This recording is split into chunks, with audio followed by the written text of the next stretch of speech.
selamat datang di kanal YouTube aku. Nama aku Dian Fatmawati. Kebetulan sekarang sedang menempuh studi di Melbourne, Australia. Dan hari ini aku mau cerita tentang student accommodation di Australia. Karena kebetulan sebetulnya aku tuh mulai kuliah itu di tahun 2020 dan sempat kembali ke Indonesia di pertengahan sampai akhir tahun. Balik lagi ke Australia itu di 1 Januari 2022. Kebetulan yang paling berasa berbeda itu mengenai kondisi student accommodation-nya.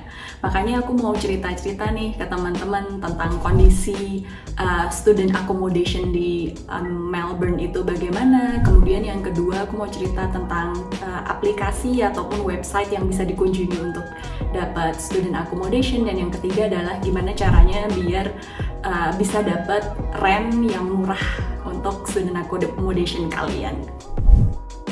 Itu mungkin cerita konteksnya dulu ya. Mungkin karena dulu itu aku datangnya di Melbourne itu tahun 2020 bulan Maret, dimana lagi lockdown, international border Australia itu ditutup.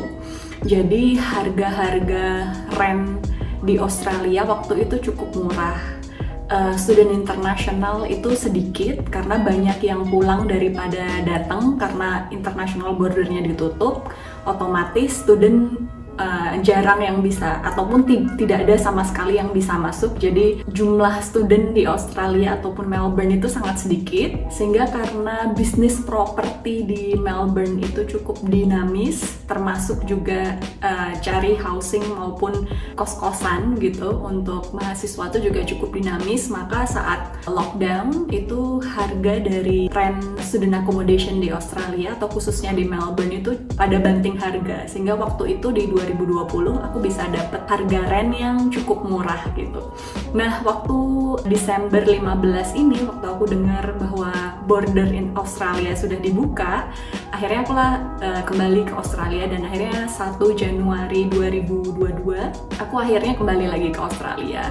Dan ternyata dengan kondisi yang sangat berbeda karena student itu sudah mulai berdatangan, otomatis international student juga sudah mulai banyak yang pada cari kos-kosan maupun tempat tinggal di sini.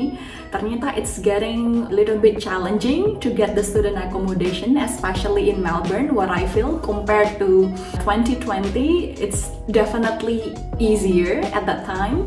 Sekarang itu jadi agak lebih complicated and a bit challenging, like I said. Seperti yang aku sampaikan tadi ya, jadi karena properti itu sangat dinamis di Melbourne, sangat banget mengikuti supply and demand. Jadi kalau supply-nya sedang sedikit ya dia bisa jadi murah banget gitu. Tapi ketika sekarang student internasionalnya sudah mulai banyak, sekarang itu harga-harga rent juga sudah mulai naik lagi gitu, udah back to normal. Walaupun aku nggak tahu ya harga normal waktu dulu sebelum pandemi itu gimana, karena aku datang ke Australia dengan kondisi lagi pandemi. Nah, karena itu waktu aku pertama kali sampai lagi di Melbourne, walaupun aku sudah lumayan hafal dan tahu caranya cari student accommodation, aku pun kesulitan gitu. Jadi ketika aku ngirim permohonan untuk apartemen dan lain sebagainya, itu kayak balasannya bisa seminggu gitu baru dibales, 5 hari gitu, paling cepat 3 hari.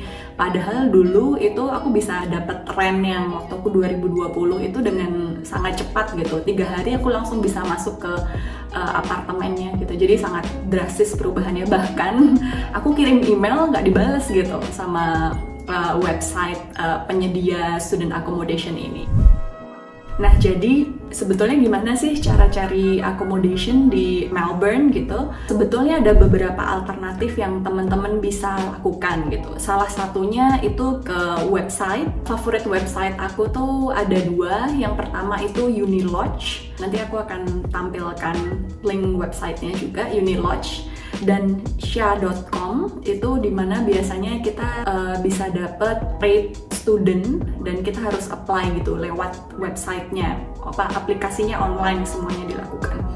Nah, itu kita bisa apply di sana. Yang kedua itu juga bisa melalui Facebook. Sekarang itu banyak banget Kalau misalnya teman-teman mau cari accommodation itu lewat marketplace yang ada di Facebook. Karena aku tahu ini dari teman aku yang dari Vietnam, dia bilang bahwa kita bisa loh cari accommodation lewat si marketplace yang di Facebook ini, dan caranya cukup mudah, tinggal kalian spesifik aja lokasinya di mana dan akan muncul pilihan-pilihan. Nah, ini biasanya kalau yang di Facebook ini lebih ke personal ya, pemilik akomodasinya personal, dan range harganya pun macam-macam, dari yang murah sampai mahal pun ada. Kalau yang di website tadi seperti Unilodge maupun Sha.com itu agen yang mengelola rent gitu, karena biasanya kayak apartemen khusus student dan lain sebagainya, jadi agak berbeda gitu. Nah, yang ketiga, teman-teman juga bisa melalui aplikasi juga, karena kalau di Australia itu aplikasi yang cukup terkenal itu namanya Flatmates. Nanti aku juga tuliskan nama aplikasinya. Nah, itu juga banyak digunakan sampai saat ini untuk mencari student accommodation ataupun room yang kalian mau gitu. Nah, mungkin itu ya kira-kira channel-channel untuk bisa dapetin student accommodation di Melbourne. Nah, yang jadi pertanyaan juga biasanya adalah gimana nih tips and tricksnya bisa dapet accommodation yang murah di Melbourne. Karena basically yang aku dengar dari orang-orang dulu adalah accommodation di Melbourne itu sebetulnya cukup mahal gitu ya. Nah, yang menentukan mahal atau tidaknya itu adalah pertama tentang lokasinya. Semakin teman-teman mencari apartemen yang dekat dengan city, atau kalau di Melbourne itu CBD, itu akan semakin mahal. Atau misalnya semakin dekat dengan lokasi universitas atau kampusnya, itu juga semakin mahal. Yang kedua adalah jenis roomnya. Jadi jenis-jenis room student accommodation di Melbourne itu beda-beda. Ada yang disebut sebagai studio apartemen, di mana itu ada satu bed, kemudian ada toiletnya sendiri, ada kitchennya sendiri. Jadi pada intinya adalah kalian punya satu room di mana itu isinya udah lumayan lengkap biasanya ya, fasilitasnya ada kamar mandi dalam sendiri, tempat masak sendiri gitu, dan juga biasanya bahkan ada living roomnya, dan untuk meja belajarnya juga udah ada. Itu namanya studio apartment. Tapi itu pun nanti biasanya juga dipengaruhi beda harga, misalnya jenis bednya, mau yang single atau double itu juga beda lagi harganya. Atau yang kedua, opsinya adalah shared apartment, di mana teman-teman itu bisa nyewa satu apartemen, tapi satu apartemen itu dipakai misalnya untuk 2 orang ataupun lebih gitu, bahkan sampai 5 kayak gitu. Itu juga banyak digunakan student di sini. Atau yang ketiga itu adalah shared room, bahkan ada juga yang satu ruangan itu digunakan misalnya berdua gitu. Itu tuh juga ada gitu. Jadi semakin teman-teman punya space yang private, itu biasanya harganya semakin mahal. Jadi studio apartment itu biasanya yang paling mahal dibandingkan dengan yang shared tadi ya, shared apartment maupun shared room. Dan harganya sekarang kisarannya ya, kalau misalnya untuk studio apartment itu mungkin sekarang paling murah itu bisa $230 per week tiap minggu. Itu mungkin harga yang termurah untuk studio apartment, sampai dengan mungkin harganya per weeknya itu $500-an per week gitu ya. Jadi nanti kalau bayarnya tinggal dikali 4 aja gitu ya dalam sebulan. Itu kisaran harganya. Kalau shared apartment itu mungkin juga harganya bisa di bawahnya sedikit, tapi again tergantung dari lokasi, tergantung dari fasilitas juga gitu.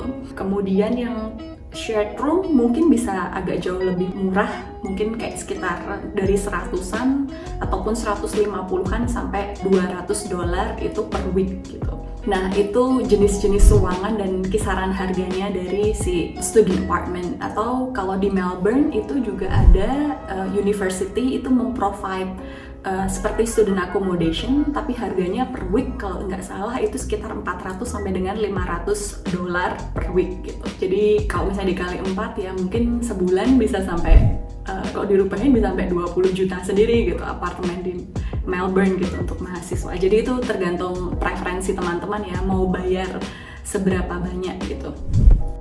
terakhir itu adalah yang mempengaruhi adalah fasilitas gitu, mahal atau tidak itu dipengaruhi oleh fasilitas dari si kamar itu sendiri. Jadi di beberapa apartemen itu kadang-kadang ada yang menyediakan free internet access atau wifi, karena for your information aja, internet di Australia tuh harganya cukup mahal gitu. Jadi kalau nggak kamu dapat yang gratisan, kalau nggak di kampus ataupun di apartemen, kalau kamu harus beli sendiri bundling dengan nomor atau SIM card HP kamu, itu harganya bisa cukup mahal. Aku pernah full menggunakan internet di HP untuk keperluan studi karena waktu itu lagi lockdown, itu aku habis 1 bulan bisa sampai dengan $100 atau sekitar 1 jutaan gitu.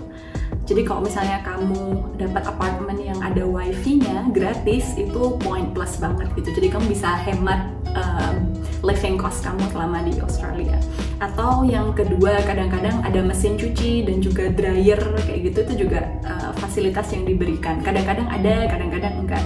Kitchen, terus habis itu fasilitas yang lain kayak water, gas, sama juga itu kadang-kadang di apartemen ada yang memberikannya secara gratis, sudah include dengan rent apartemennya, atau ada juga yang beberapa itu jadi di luar gitu. Jadi maksudnya bill yang harus dibayarkan itu adalah si water dan gas itu tadi. Jadi kira-kira fasilitas tambahan yang mungkin ekstra harus dibayarkan itu ya water, gas, ataupun kadang internet juga. Itu termasuk yang harus ditambahkan di luar dari biaya si apartemen ini gitu.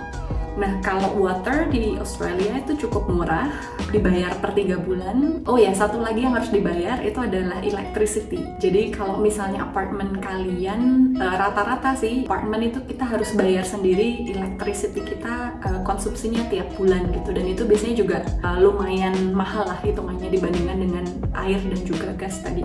Dan yang terakhir mungkin fasilitas yang suka ditawarkan juga oleh student accommodation itu ada gym. Jadi beberapa dari apartemen di sini yang cukup besar itu mereka punya private gym sendiri dan itu gratis gitu. Karena kalau bagi teman-teman yang suka olahraga dan anak nge-gym banget kayak gitu, gym di sini kalau mau gym bayar per bulan di luar itu mungkin juga dari $100 ya bagi student. Jadi kalau misalnya kamu punya apartemen dan ada gymnya, itu juga bisa menghemat bagi teman-teman yang suka banget olahraga nge-gym gitu, di mana aja gitu. Yang terakhir yang mungkin bisa jadi pertimbangan teman-teman adalah milih mau tinggal sendiri atau milih bareng temen. Itu mungkin terkait sama loneliness dan juga mental health ya, karena kebetulan aku di sini juga student. Aku juga ngerasain gimana kalau misalnya tinggal sendiri itu sebenarnya quite lonely juga, dan it's actually not good for your mental health, right? Jadi aku prefer untuk tinggal di rumah yang mungkin ada barengannya temennya gitu, paling nggak kita bisa ngobrol. Karena kalau di sini mungkin khususnya karena aku sekolah sudah nggak ada kelasnya lagi, as you can see my office itu quite empty gitu. Jadi aku nggak banyak punya kesempatan untuk bisa ngobrol sama orang lain gitu. Jadi aku pribadi itu prefer punya ruangan ataupun apartment atau room itu yang ada temennya. Jadi aku masih bisa waktu pulang dari kampus seharian kerja, terus habis itu pas pulang dari kampus aku masih bisa ngobrol sama temen yang lain. Juga poin plusnya juga kalau kita punya temen, selain bisa sharing bareng,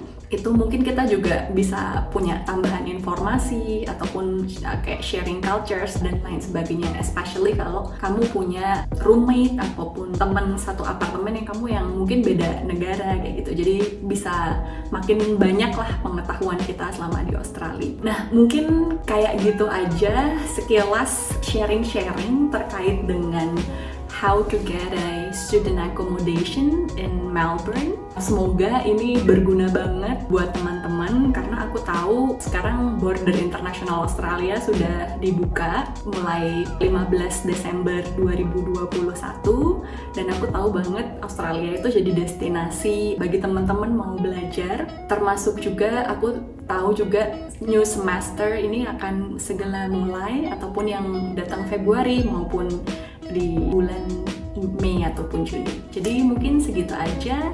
Mungkin sampai ketemu lagi di sharing-sharing berikutnya. Semoga apa yang aku sharingin berguna. Bye!